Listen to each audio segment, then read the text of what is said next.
Radhe Radhe everyone, welcome on my channel crucial chemistry. हम लोग organic spectra पढ़ रहे हैं और एनएमआर हमने स्टार्ट कर दिया है। ठीक है, अभी ये हमारा एनएमआर ही चल रहा है। इसके बाद हम लोग प्रोटॉन एनएमआर पे चलेंगे, लेकिन पहले एनएमआर समझ तो लें क्या है, कैसे एनएमआर में क्या पढ़ते हैं क्या नहीं पढ़ते हैं ना। तो ये एनएमआर टॉपिक का सेकेंड वीडियो है। मैंने सोचा था कि एक ही मैं पूरा कंप्लीट कर दूँ, बट थोड़ा सा समझने वाली चीज़ें इस चैप्टर में ज़्यादा हैं, तो एक वीडियो में हो ही नहीं पाया है। और बहुत ज़्यादा लॉन्ग वीडियो अपलोड करने का मेरे पास अभी बहुत मतलब जैसे क्या कहते हैं उसको, सामान नहीं है बहुत ज़्यादा, तो मैं बहुत लॉन्ग वीडियोस बनाती भी नहीं हूँ। और थोड़ा एक रीज़न मैंने ये भी देखा है कि जब वीडियोस थोड़ा शॉर्ट होती हैं तो रिवीजन में काफ़ी इजी हो जाता है।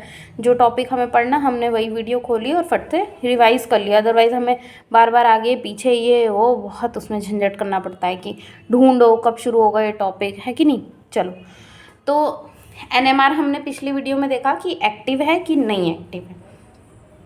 हमने दो बातें देखी थी। क्या देखी थी? न्यूक्लियस जो होता है हमारा, या तो वो एनएमआर एक्टिव होगा ना, या फिर वो एनएमआर क्या होगा, इनएक्टिव। ये इतना तो हमने देखा था ना। एनएमआर एक्टिव कब होगा? जब आई 0 के बराबर नहीं, आई क्या, न्यूक्लियर स्पिन। और एनएमआर इनएक्टिव कब होगा? जब आई होगा 0। ठीक है, यहाँ तक पहुँच गए थे। अब इसके आगे पहुँचते हैं। अब एनएमआर एक्टिव है, आई की वैल्यू 0 नहीं है, तो क्या है ना। इसके बनते हैं दो केस अगेन। या तो आई 1/2 हो, है ना, और या फिर आई 1/2 से ज़्यादा हो। ठीक, आई समझ में आ रहा है ना। आई जो है 1/2, या तो इसकी वैल्यू या 1/2 से ज़्यादा। अगर आई 1/2 से ज़्यादा है, इसको हम बोलते हैं क्वाड्रपोल। और अगर आई की वैल्यू 1/2 ही है, तो इसको हम बोलते हैं नॉन क्वाड्रपोल। वर्ड्स याद रखिएगा, क्वाड्रपोल और नॉन क्वाड्रपोल। ठीक है, इसमें क्या दिक्कत क्या है, मतलब हमें ये वर्ड ऐसे क्यों देने पड़े, पता होना चाहिए। क्वाड्रपोल क्या होता है कि जो न्यूक्लियस होता है ना, वो इक्लिप्स्ड शेप का होता है। ठीक है, क्वाड्रपोल का मतलब है कि जो आपका न्यूक्लियस है उसकी शेप क्या है, इक्लिप्स्ड की तरह है। दूसरा मेन तो यही है, दूसरा भी मेन है कि वो ब्रॉड पीक शो करेगा। क्या शो करेगा? Broad peak. ठीक, नॉन क्वाड्रपोल मतलब जो इक्लिप्स्ड के शेप का नहीं होगा, तो कैसी शेप का होगा भैया? स्फेरिकल। यहाँ पे लिख लेना, इक्लिप्स्ड और यहाँ पे स्फेरिकल।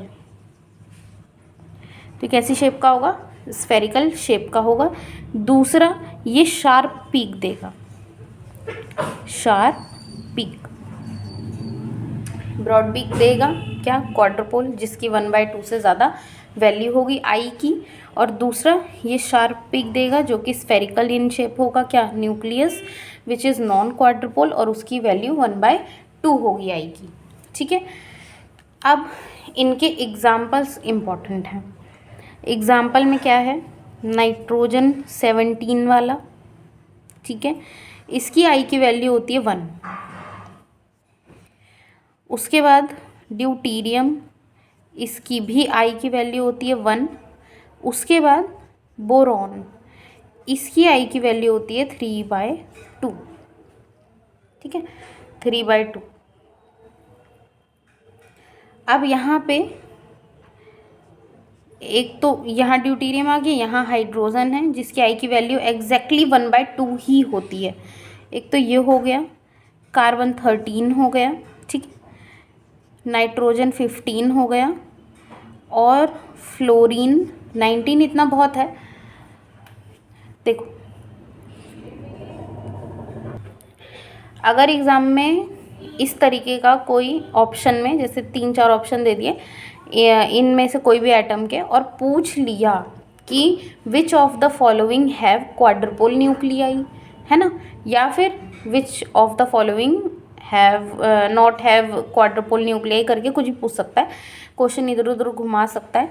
तो या which of the following give broader peak, ऐसे भी आ सकता है क्वेश्चन। तो क्वेश्चन चाहे जो मर्जी है, बट कॉन्सेप्ट यही रहेगा। और उसको करने का क्या तरीका है, जहाँ भी नॉन क्वाड्रुपल देखो फट से लिखो i इज इक्वल टू 1/2, और जहाँ भी क्वाड्रुपल देखो i इज़ ग्रेटर देन 1/2। ये एकदम तुरंत उसी जैसी क्वेश्चन देखो तुरंत ये लिख लिया करो कि अच्छा quadruple more than 1/2, non quadruple पूछ रहा है इज इक्वल टू 1/2, ठीक है। अब आई हमें पता चल गया, उसके बाद हम इसको कैलकुलेट कर लेंगे। भाई मास हमें पता ही है, जैसे 13 है कि नहीं। अब इसको क्या कहते हैं 4 से डिवाइड कर लेंगे, ठीक है। और वैसे तो ये जो एग्ज़ाम्पल हैं 2-3, ज़्यादा तो लिखे नहीं हैं, ये तो दिमाग में एकदम होने चाहिए कि इसकी वैल्यू यही आती है, तो इसको तो याद ही कर लो तो बेटर है। अब मैंने एक चीज़ बताई थी, मैंने न्यूक्लियर पे चार्ज की बात की थी, पॉजिटिव नेगेटिव करके मैंने कुछ बताया था, है ना। देखो न्यूक्लियस पे चार्ज तो पॉजिटिव होता है, कोई दिक्कत नहीं है, लेकिन जैसे हम लोग पढ़ रहे हैं स्पेक्ट्रा, ठीक है, और स्पेक्ट्रा में हम लोग क्या देख रहे हैं कि यहाँ पे अभी हमने जैसे NMR एक्टिव देखा, NMR इनएक्टिव देखा, ठीक है ना। ऐसे ही न्यूक्लियस की डायरेक्शन होती है, न्यूक्लियस की डायरेक्शन होती है, जो न्यूक्लियर स्पिन कह रहे हैं ना हम, स्पिन जैसे ये न्यूक्लियस है, ये हमने न्यूक्लियस बनाया, ठीक है। न्यूक्लियर स्पिन मतलब आई की बात हो रही है ना, न्यूक्लियर स्पिन। ये क्या, इसमें क्या एक्चुअली होता है कि ये न्यूक्लियस अपनी जगह पे घूमता रहता है, अपनी ही जगह पे घूमता रहता है, जैसे बॉल है ना, बॉल घुमाओ ऐसे घूमता रहता है। उस वजह से क्या होता है, और क्योंकि चार्ज पार्टिकल है, पॉजिटिव चार्ज है, मूव भी कर रहा है, तो इसके पास एक अपने ही जैसे मैग्नेटिक फील्ड की तरह से जनरेट हो जाता है, एक करंट, इसका एरिया एक जनरेट हो जाता है। तो वो जो फील्ड है उसको हम दिखाते हैं अप साइड से, और उसको हम दिखाते हैं डाउन साइड से।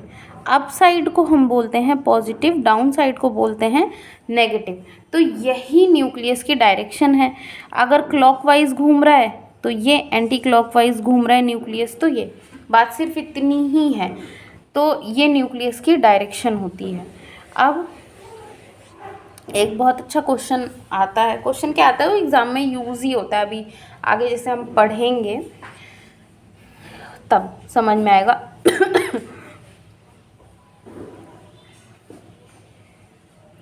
नंबर ऑफ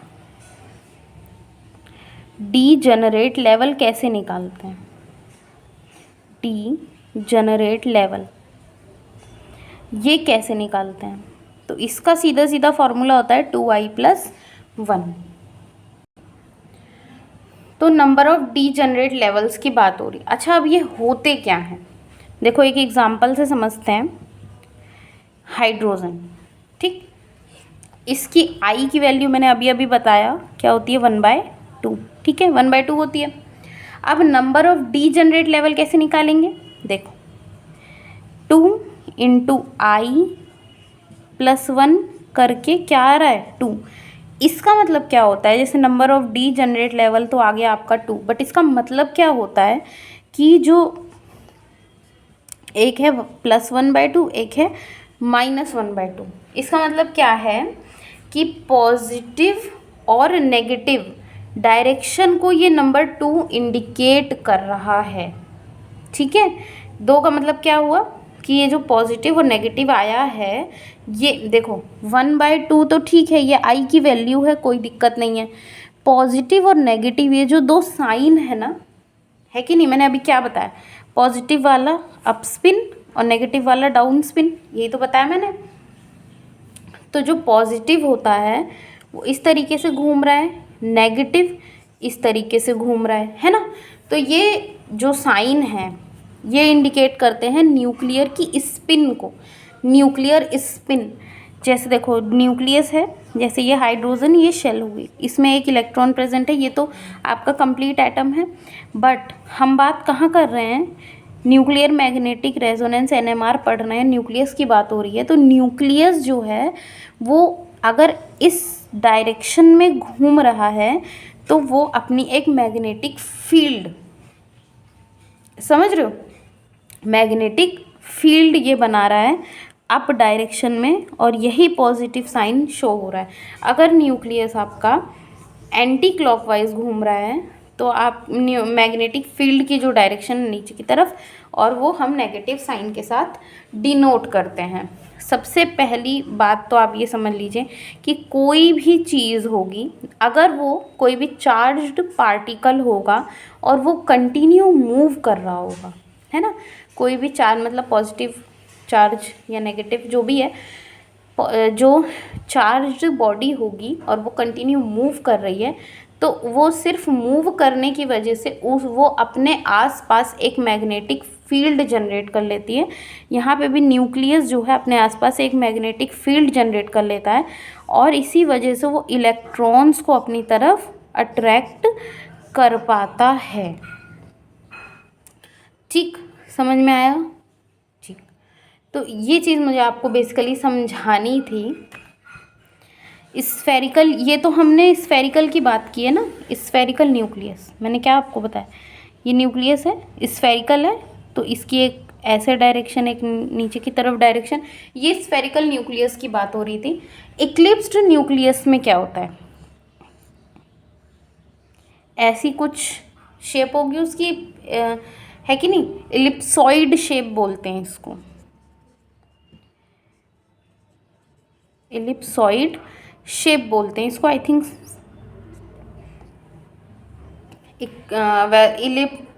इलिप्सॉइड होता ही है, इक्लिप्स नहीं होता, इलिप्सॉइड होता है, इलिप्सॉइड शेप होती है ये।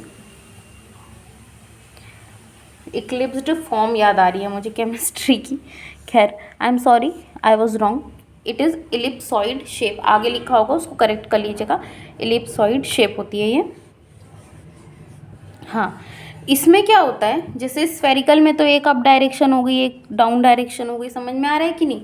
इसमें क्या होता है कि इसमें ये जो एलिप्सॉइड शेप का जो न्यूक्लियस है वो काफ़ी डायरेक्शंस में मूव करता है, जैसे ऐसे भी मूव करेगा, ऐसे भी मूव करेगा, ऐसे मतलब जैसे ये समझो कि ये वो है इक्लिप्स, तो ये एक तो ऐसे मूव करेगा, ठीक है, ऐसे मूव कर सकता है, ऐसे ऐसे ऐसे मूव कर सकता है, ऐसे मूव कर सकता है, मतलब कई तरीके से। ये तो ऐसे मूव कर सकता है, ऐसे भी कर सकता है, ऐसे भी कर सकता है, मतलब कई तरीके से।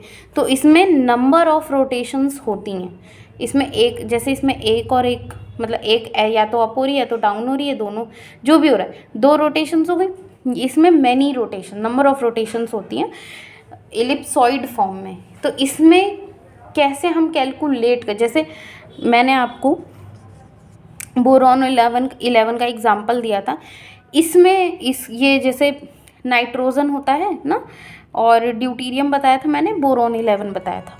इसमें देखिए number of D generate levels कैसे निकालेंगे, 2i+1 फार्मूला था, यहाँ पे i की वैल्यू क्या थी, इतनी, 2 से 2 कैंसिल, आ गया आंसर 4। अब इस 4 में कैसे है, एक तो +3/2, 4 वैल्यू आएंगी, +1/2, दूसरी -1/2, और चौथी क्या हो गई, -3/2। ये 4 रोटेशंस इस वाले 11 बोरॉन के एटम में पाई जाती हैं। किसकी, न्यूक्लियस। 4 तरीके से रोटेट कर रहा है वो, ठीक है। तो ये तो हो गई रोटेशंस की बात, है ना। अब मैंने बताया क्या, मैंने क्या लिखा था, number of D generate levels, ठीक है। आया क्या, आई क्या थी, अभी अभी रिसेंट वैल्यू आई थी 4। इसका मतलब क्या है, 4 डीजनरेट लेवल प्रेजेंट है न्यूक्लियस में।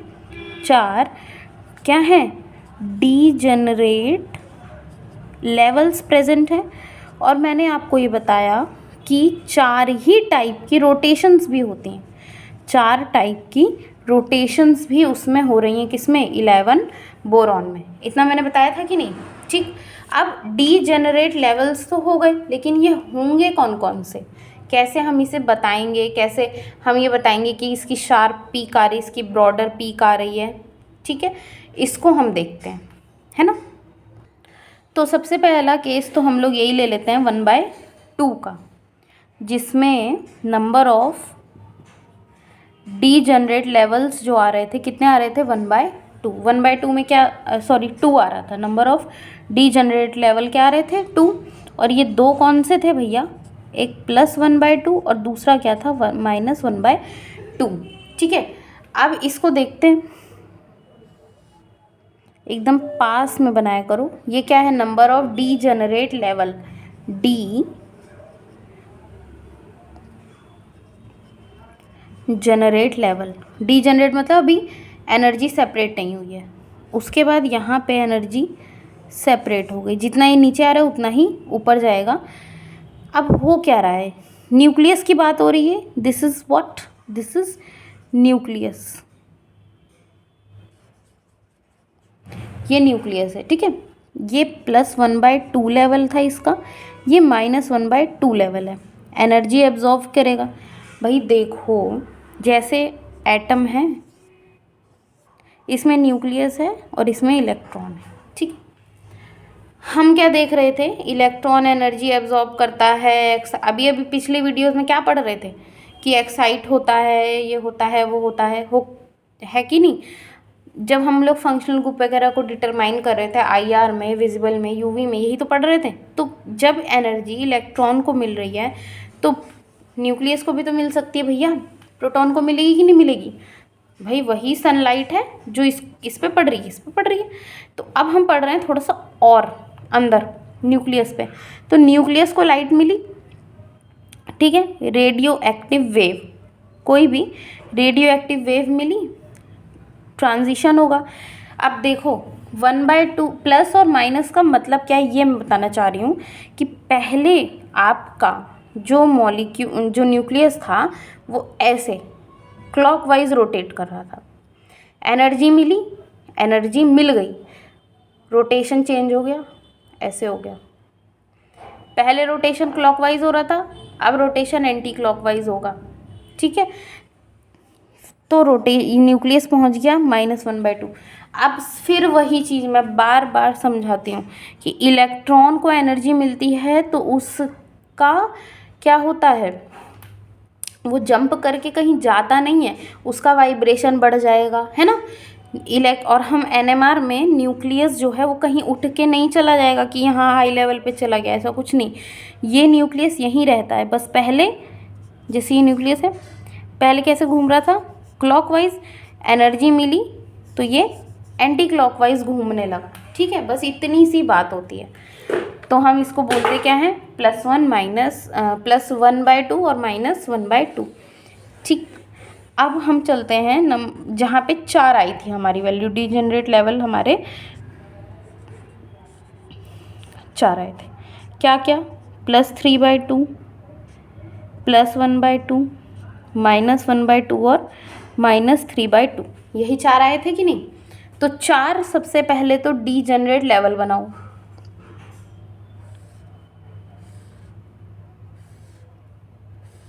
बन गए। ये चारों बराबर होने चाहिए, बराबर बनते नहीं हैं मुझसे। यहाँ पे ये ऊपर वाला लेवल क्या है, +3/2, उसके नीचे +1/2, उसके नीचे क्या होगा, -1/2 और लास्ट में होगा -3/2। ये 4 क्या हैं, डीजनरेट लेवल, ठीक है। अब ये चारों जनरेट होंगे, जनरेट कैसे हो रहे हैं, देखो भैया, जनरेट जो हो रहे हैं, यहाँ से हम मैग्नेटिक फील्ड अप्लाई कराते हैं, मैग्नेट रख दी, मैग्नेटिक फील्ड अप्लाई कराना मतलब एक मैग्नेट हमने उठा के रख दी, ठीक है। अब क्या होता है, ये डीजनरेट, यहाँ पे कोई मैग्नेटिक फील्ड नहीं है, ज़ीरो है, और यहाँ पे हम ज़ीरो नहीं है, मतलब कुछ ना कुछ मैग्नेटिक फील्ड हम प्रोवाइड करा रहे हैं। अब ये चारों लेवल्स जो हैं अलग अलग हो जाएंगे, ठीक है। हमारा न्यूक्लियस स्टेबल है, यहाँ पे प्रेजेंट है, ठीक। यहाँ पे जब न्यूक्लियस प्रेजेंट हो गया तो क्या होता है कि या तो ये यहाँ से यहाँ जाए, या तो ये यहाँ जाए, या तो ये यहाँ जाए, है ना। 3 टाइप की ट्रांजिशन पॉसिबल है, तो 3 टाइप का रोटेशन पॉसिबल है। 3 टाइप के ट्रांजिशन पॉसिबल मतलब क्या है, 3 तरह से मॉलिक्यूल रोटेट कर सकता है। इक्लिप्स्ड फॉर्म की बात है, इक्लिप्स्ड फॉर्म ऐसे समझो, जैसे ये इक्लिप्स्ड फॉर्म है, तो ये एक तो ऐसे घूमेगा एंटी क्लॉकवाइज, एक इस टाइप से घूमेगा, एक इस टाइप से घूमे, तो 3 नंबर ऑफ रोटेशंस इसमें प्रेजेंट होंगी ही होंगी, ठीक है। पीक्स पे आते हैं, मैंने ब्रॉड पीक और शार्प पीक भी लिखवाया था, आई एम सॉरी, मैं उसमें नहीं बताया मैंने 1/2 में, अभी बताती हूँ। इसमें मैंने ब्रॉडर पीक लिखवाया था, तो ब्रॉडर पीक आपकी कुछ इस टाइप से होगी, ठीक है, ये ब्रॉडर पीक। और 1/2 का जो केस था, डीजनरेट लेवल जहाँ पे 1/2 थे, उसमें पीक शार्प मैंने बताई थी, तो उसकी मेंशन कर लीजिएगा, उसमें एक शार्प लाइन आती है, तो उसकी शार्प पीक मिलती है। मतलब क्या है, न्यूक्लियस बस 2 ही तरह से रोटेट कर रहा है, एक तो क्लॉकवाइज, दूसरा एंटी क्लॉकवाइज, बस 2 तरीके से। तो यहाँ पे हमारा एनएमआर का बेसिक पार्ट हुआ कंप्लीट। एनएमआर में हम क्या पढ़ रहे हैं, न्यूक्लियस को पढ़ रहे हैं, न्यूक्लियस कैसे रोटेट करता है उसको पढ़ रहे हैं, और मैग्नेटिक फील्ड अप्लाई करने पे उसके मूवमेंट पे क्या फ़र्क पड़ता है, क्या नहीं पड़ता, ये सारी चीज़ें। अब हम पढ़ेंगे नेक्स्ट वीडियो में प्रोटॉन एनएमआर, ठीक है, प्रोटॉन एनएमआर पढ़ेंगे, which is what 1H NMR की बात हम करेंगे उसमें। यहाँ पे I की वैल्यू होती है 1/2, हम लोग पढ़ चुके हैं। और अब हम देखेंगे कि मैग्नेटिक फील्ड अप्लाई करने पे हाइड्रोजन के न्यूक्लियस पे क्या फ़र्क पड़ता है, उसकी मूवमेंट कैसे चेंज होती है, नहीं चेंज होती है, क्या होता है। और उसके साथ हम लोग कुछ फॉर्मूलेज़ को भी पढ़ने वाले हैं, एग्जाम में न्यूमेरिकल भी तो आता है भैया, तो वो देखेंगे। और उसके बाद हम लोग ये भी देखेंगे कि स्ट्रक्चर कैसे डिटरमाइन करते हैं एनएमआर स्पेक्ट्रोस्कोपी, ठीक है। Thank you so much.